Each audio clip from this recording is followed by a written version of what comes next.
Saudara, saya ada di Bukit Bahagia, tempat Yesus pernah menyampaikan khotbahnya yang sangat terkenal. Saya teringat ketika anak-anak masih kecil, seringkali mereka berbuat sesuatu yang bisa menimbulkan kejengkelan pada kami sebagai orang tuanya. Dan setiap kali mereka mengerti bahwa apa yang mereka lakukan bisa membuat kami marah. Dengan lucu sekali mereka mengutip akan perkataan Tuhan Yesus yang berkata, "Berbahagialah orang yang lemah lembut, karena dia akan memiliki bumi."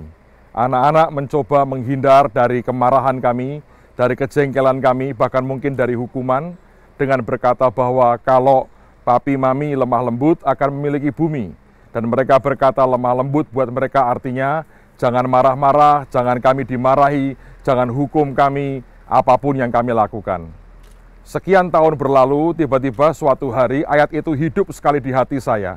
Dan Tuhan berkata, "Bukankah memiliki bumi merupakan janjiku kepada Abraham dan keturunannya?" Alkitab berkata, kalau kita milik Kristus, kita keturunan Abraham dan kita berhak mendapatkan janji itu. Dan kemudian Tuhan berkata, hanya orang yang lemah lembut, dia akan memiliki bumi. Apa itu lemah lembut?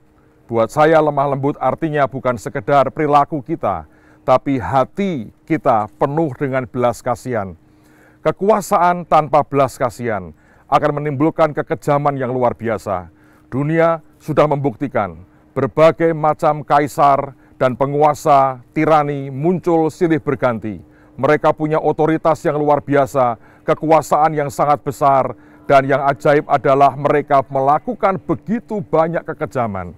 Saudara sekalian, oleh karenanya Tuhan berkata, kalau kita lemah lembut, kalau ada belas kasihan, kalau ada cinta di hati kita, kepada orang-orang itulah Tuhan mau berkata, engkau akan memiliki bumi. Banyak orang mengejar kekuasaan, banyak orang mengejar otoritas, banyak orang ingin membuktikan dia berkuasa, dia sanggup memerintah orang lain, bahkan seringkali hidup dan matinya orang lain seakan-akan di tangannya. Kalau sikap hati kita seperti itu, oleh karena apa yang Tuhan sebetulnya berikan buat kita, maka tidak akan pernah Tuhan akan berikan bumi kepada kita. Seseorang mengatakan bahwa kekuasaan akan cenderung membuat orang menjadi korup. Kita akan menyalahgunakan kekuasaan dengan sangat gampang, menindas orang lain, tidak adil, dan berlaku begitu kejam terhadap sesama manusia.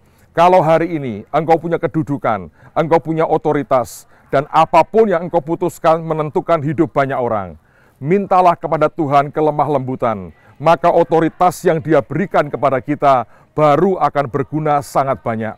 Tapi sebaliknya kalau kita penuh dengan kekejaman tanpa belas kasihan, korban akan sangat banyak. Kekuasaan kita akan membuat orang lain menderita. Saya berdoa perkataan Tuhan itu akan terus terngiang di hidup kita. Kalau Anda percaya engkau keturunan Abraham dan berhak mewarisi akan janji Tuhan dalam hidupnya dan hidup kita, yaitu kita akan memiliki bumi. Ingat dia berkata, berbahagia kalau engkau dan saya lemah lembut. Berbahagia kalau engkau dan saya punya belas kasihan. Berbahagia kalau engkau dan saya ada compassion yang kuat. Tiap kali engkau melihat orang yang terpuruk, engkau ulurkan tangan. Melihat orang yang menderita, engkau membalut dan menghiburnya. Tiap kali melihat orang tergeletak, engkau menyapa dan mengangkatnya. Dengan cara itulah maka bumi ini akan diserahkan kepada orang yang tepat, dengan hati yang tepat, yang Tuhan tetapkan sendiri. Saudara sekalian, Kristus adalah Raja di atas segala raja. Perhatikan di Injil, tiap kali ada belas kasihan, maka kuasanya, mujizatnya terjadi. Itu juga yang Tuhan inginkan dalam kehidupan kita. Saya sungguh berdoa ada belas kasihan Tuhan. Biarkan kita minta Tuhan, berikan aku hati yang lemah lembut, penuh dengan belas kasihan. Dengan demikian kita utuh mendapatkan akan janji Tuhan, kita memiliki bumi. Tuhan Yesus memberkati semua kita.